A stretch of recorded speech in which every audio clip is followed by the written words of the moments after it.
If you're confused which foods constitute as healthy, this video will help you clarify a certain few things. If you think the mainstream is telling you everything you need to know about what food is healthy, like protein-rich foods, the more nutritious it is, the better for you, well, stay tuned because I will dispel a lot of these myths. In a nutshell, what makes a food healthy is that it has an alkaline ash chemistry once it's digested. So you may have heard of acidic foods. Those are foods that produce inflammation. And inflammation is not actually acidosis, which is basically the body becoming acidified because of these acidic elements, acidic foods. Inflammation is the response of the body because of acidosis. The body goes into self-preservation, and inflammation is only a symptom of acidosis. So alkalinity is the opposite of acidosis. Alkalinity is when the body is in a state of healing and growth. And acidosis actually is the state of the opposite. It's a state of degeneration, it's a state of dehydration and state of decay. And if the body is predominantly in acidosis on everyday basis, it will degenerate. That is the precondition for chronic inflammation and for chronic disease. So foremost, you have to think of your body as a biochemical machine. It uses the fuel, that's the food, to basically extract and then absorb and utilize nutrition. And it's not only nutrition, but energy. The nutrition that we talk about usually becomes the chemistry and energy that the body can use. So, in order for that to be done properly, the body needs to be in optimal shape. It needs to digest correctly, it needs to absorb and utilize correctly, and then eliminate its waste efficiently. So if it can do these processes, it's going to be in a state of regulation.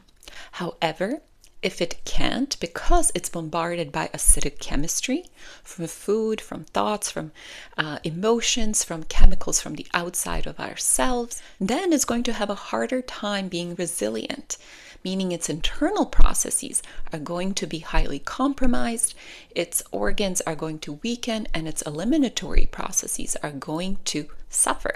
So you're not going to do all of these processes of digestion, absorption, utilization, elimination correctly. So when that happens, the body is dysregulated. And then it's very hard for the body to take in this chemistry, especially if it's acidic, and do anything about it. Of course, it can't extract any nutrition from acidic chemistry. It's not possible. So this sets it back significantly. But then it has to take care of this acidic waste that it can't. It can't purge it because it doesn't have great elimination. So what does it do? It has to compensate. It has to leach alkaline chemistry from bones and tissues. It has to find ways to protect itself from degeneration. And that is why food, particularly alkaline food, can become a tool in correcting this imbalance. So alkaline food provides the body with that chemistry so it can purge acidic waste, it can strengthen elimination organs, and it can correct all of its processes. So it basically gives it the chemistry and energy to function well. And if anyone tells you that food is not a cause of any disease, they are completely wrong, because food, just like anything we internalize, just like anything we create with our mind and emotions, is either a medicine or a poison. So don't let anybody ever tell you that food cannot heal or that food cannot cause chronic issues, because it is fuel, it's chemistry. Think of your thoughts and your emotions. They create a lot of chemistry. Stress, for example, can put you in a state of high blood pressure. Any trauma that you have can completely block energy inside your body, making it impossible for the flow of energy, for the lymphatic system, the waste system, to flow and to purge correctly. So all of this matters. And if you put in any chemistry, what do we think this food does? What do we think this substance does to the body? I mean, there has to be a cause and effect relationship. And if anyone thinks that that's not true, then they don't know much about chemistry and physics. So food can either become your medicine or your poison. So what is alkaline food? It is food that is found in nature in its raw form. So fruits and vegetables, organic seasonal fruits and vegetables, are at the highest state of alkaline chemistry. And almost everything else outside those categories is acidic, meaning protein, meaning dairy, meaning nuts and seeds, which are kind of hard for the body to process since they're complex proteins. They're not in the form of amino acids. So the body has to go through all of these chemical processes to denature protein, which is hard on the guts and the kidneys. So a little bit of protein is actually healthy, but a high protein diet is absolutely not. So it depends on also the quantity of the foods that we eat. If we eat couple of nuts and seeds once in a while, if you have some tahini dressing, if you have a little bit of something that's acidic, that is okay because the body can process it.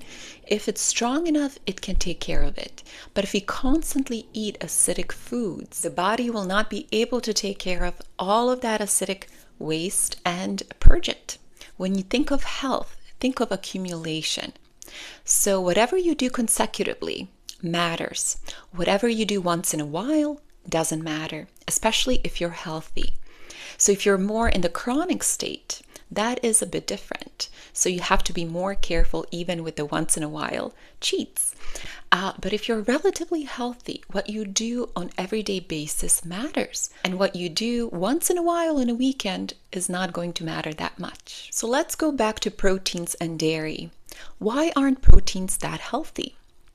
Well, protein in small amounts is healthy because in mother's milk, we see that 1 to 2% of protein composition is ideal for baby's growth in the human mother.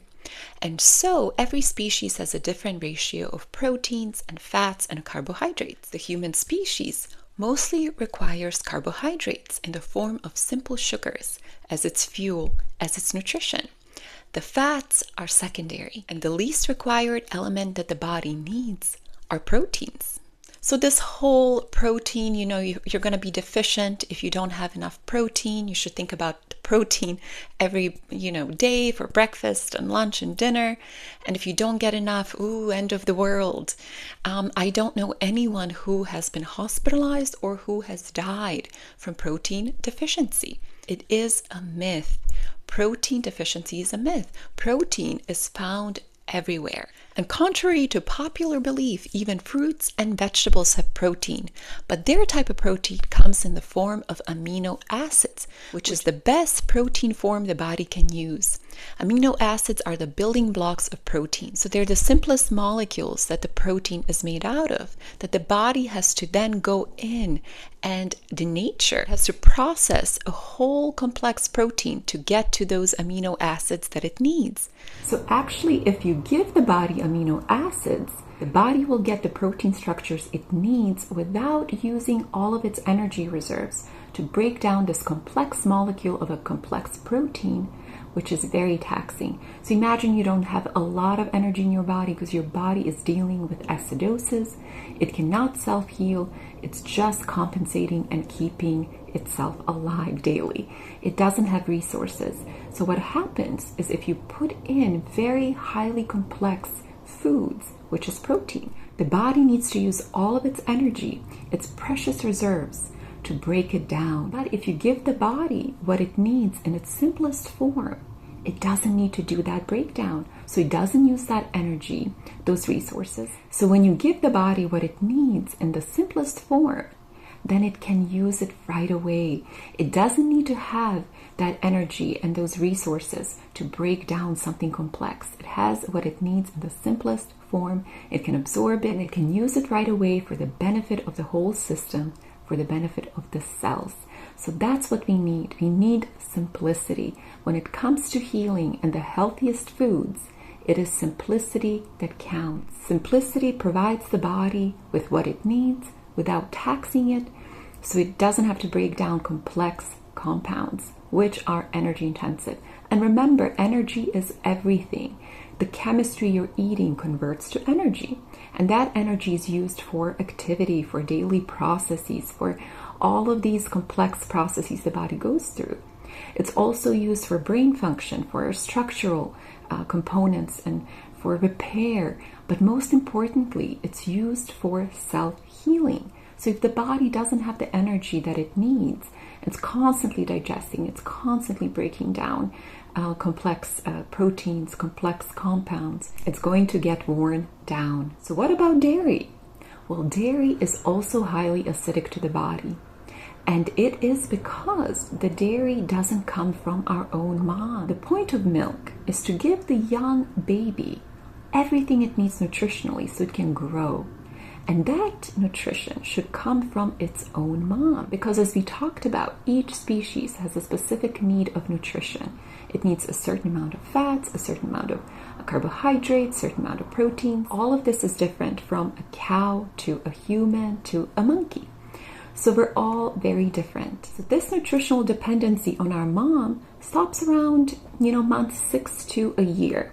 That is the ideal amount of time that we should be dependent on mother's milk.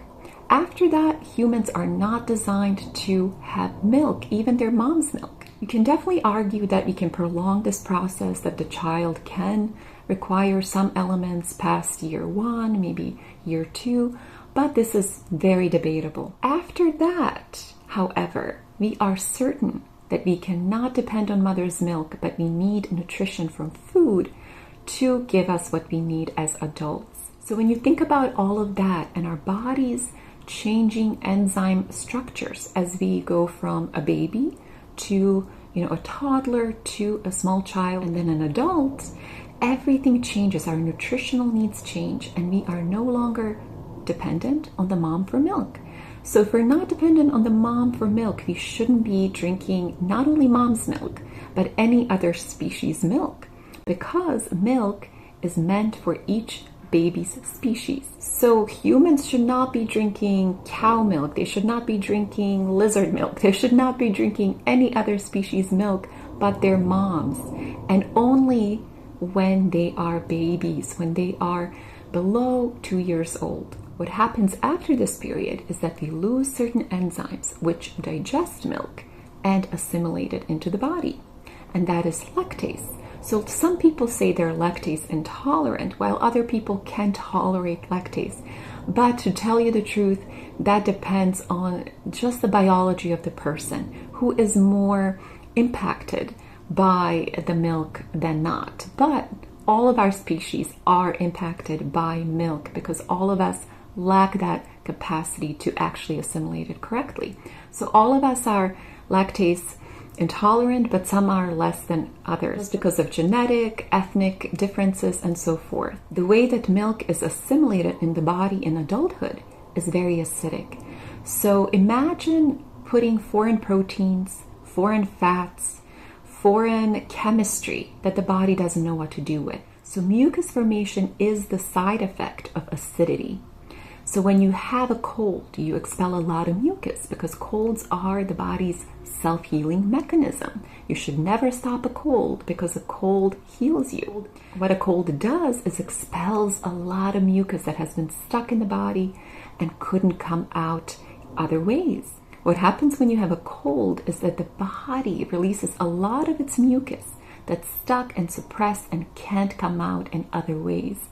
So it helps you eliminate a lot of this acidity. Well, dairy is one of the most mucus-forming foods out there. It causes a lot of congestion, especially in the head area. It causes sinus infections. Dairy is also correlated to tumor formation. So what happens is when this mucus or stagnant lymph can't come out, the body wants to protect itself because mucus is acidic. So it creates a tumor, which is just a protective barrier around this acid structure. And that tumor can shrink if the body has the means to heal itself, but it can grow if the body continues to acidify. And tumors are simply the body's way of protecting itself. So now let's talk about grains for a second. Grains are always talked about as a superfood, something that we should have, especially when we go vegan, something that's very nutritious, full of protein. But are grains actually healthy?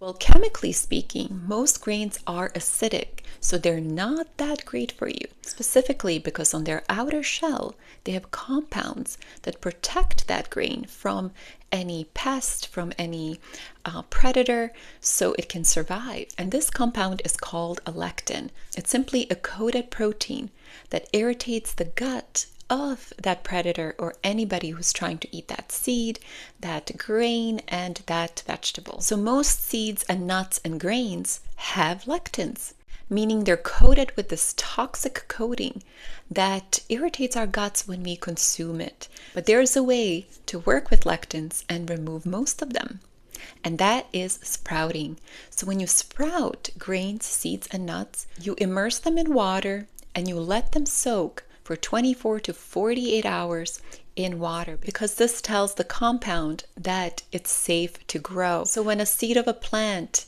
kind of gets that information from its environment, that information could be soil or water, that it's safe to grow, it starts to release these lectins. It removes them. And because it's starting to germinate, it releases this nutritional value that's actually very beneficial for us. So by sprouting grains such as rice and quinoa and so forth, you can ensure that this grain is going to be less acidic and more helpful to your body. So my friends, that is my take on what makes food healthy.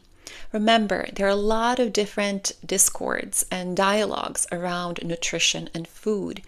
We're usually led into that kind of more scientific perspective of this food has this compound, so it's healthy. This food has this compound, so it's not healthy. We never see food as in its chemical integrity. We see it as very kind of like how science sees the body. It's very reductionist. It sees organs as separate from each other. It sees the processes separate from each other. So it's very narrowed in on, if it's a heart problem, it's a heart problem. Not that it's a kidney problem, disguised as a heart problem. That's where we need to be careful. If we only look at compounds and we only look at, milk has calcium, and we don't understand that that calcium in that form cannot be utilized by the body, then we are lost, unfortunately, in the world of what has been called nutrition. And that world has been highly hijacked by the mainstream, by the medical industry. However, if we just shift our perspective and look at food from its energetic blueprint, then we can kind of attain that knowledge of, okay, this must have good chemistry. It looks like it's alive, it's pulsating with wisdom. It feels like it's going to give my body what it needs, so my body's fueled and healed. So we have to kind of get past the details and look at what's important. And what's important is chemistry. And there are two sides of chemistry: acidic and alkaline, and food falls in that spectrum, either very acidic, such as Coca-Cola, or alkaline, such as grapes. So those are the two spectrums, and all food and life falls within them. Alkalinity is the energy that heals, that helps us elevate, that helps an organism grow, that helps it expand, where acidity is the opposite. So I hope you liked this video, and if you did, please support the channel. It will reach more people who need to hear this information. If you want to learn more about health and what it takes to get healthy, please subscribe. I'll be making more content that's eye-opening and that's going to teach you exactly how your body works and what you can do to maintain great health. And if you need more support in your detoxification and healing journey, all my information is down below. Thank you for watching, and until next time, take care.